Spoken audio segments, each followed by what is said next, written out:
মানুষ ঈশ্বরকে দয়াময় ভেবে প্রার্থনা করে। ঠাকুর শিখদের বলেন, কিসে দয়াময়? তারা বলে, কেন মহারাজ? তিনি সর্বদা আমাদের দেখছেন, আমাদের ধর্ম অর্থ সব দিচ্ছেন, আহার যোগাচ্ছেন।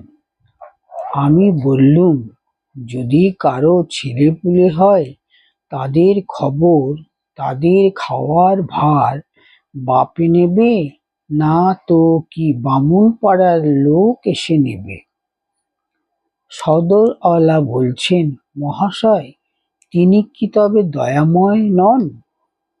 শ্রীরামকৃষ্ণ বলছেন, তা কেন গো? ও একটা বললুম, তিনি যে বড় আপনার লোক, তার উপর আমাদের জোর চলে। আপনার লোককে এমন কথা পর্যন্ত বলা যায়, দিবি না রে শালা? আমরা খুশি যে ভগবান মানুষ নন।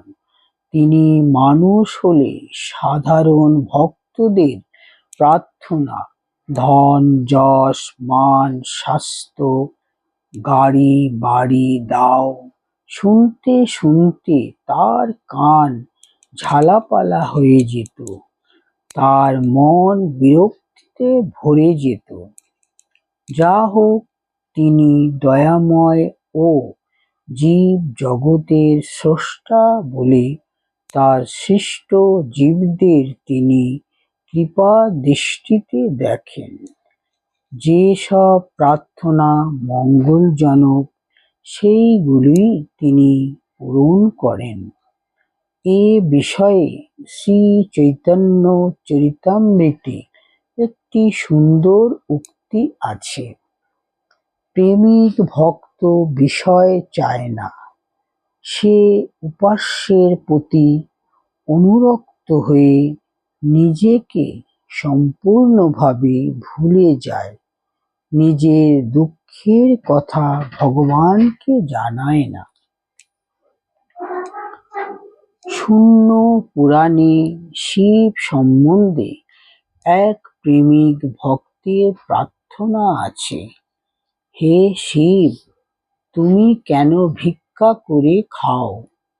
ভিক্ষা বড় হীন বৃত্তি। কোনো দিন কিছু জোটে, আর কোনো দিন রিক্ত ভাণ্ডে ফিরে আসো। তুমি চাষ করে ধান বোনো, তাহলে তোমার এই কষ্ট দূর হবে। হে প্রভু, তুমি কতদিন উলঙ্গ হয়ে থাকবে, বাঘের ছাল পরে কাটাবে? যদি কাপাস বুনে তুলো তৈরি করো, তবে কাপড় পরে কত সুখী হবে। এটি একটি অত্যাশ্চর্য প্রার্থনা। ভক্ত মঙ্গলময় ভগবানের মঙ্গল চাইছে। এই প্রার্থনা স্বার্থহীন, বাসনাহীন, অকপট ও আন্তরিক। ভগবান এইসব ভক্তের ভার নেন এবং তাদের সব অভাব পূরণ করেন। শ্রীরামকৃষ্ণের জীবন ছিল প্রার্থনাময়, ধ্যানময়, সমাধিময়। ধ্যান সমাধি থেকে নেমে তিনি দেব দেবীর সঙ্গে ভাবে কথা বলতেন, প্রার্থনা করতেন এবং ভক্তদের শেখাতেন কিভাবে প্রার্থনা করতে হয়। মানুষ কথা বলতে ভালোবাসে, একাকী নিঃসঙ্গ জীবন মুনি ঋষিদের পক্ষেই সম্ভব। প্রাণ খুলে কথা বলার সঙ্গী যদি না জোটে, তাহলে ভগবানকে সঙ্গী করা সুবিধাজনক। তিনি বিশ্বাসী, প্রেমময়, দয়াময়, কৃপাময়। তিনি অন্তর্যামী রূপে আমাদের সব কথা শুনে আমাদের হৃদয়ের ভার লাঘব করবেন। প্রার্থনার ভিতর দিয়ে ভগবানের সঙ্গে একটা সম্বন্ধ পাতালে অধ্যাত্ম জীবন সুগম হয়। প্রার্থনার প্রয়োজনীয়তা সম্বন্ধে শ্রীরামকৃষ্ণ বলেছেন, যারা সংসারে আছে তাদের সাধন করতে হয়। নির্জনে গিয়ে ব্যাকুল হয়ে তাকে ডাকতে হয়। বেশি বিচার করা ভালো নয়। মার পাদ পদ্মে ভক্তি থাকলেই হলো। বেশি বিচার করতে গেলে সব গুলিয়ে যায়।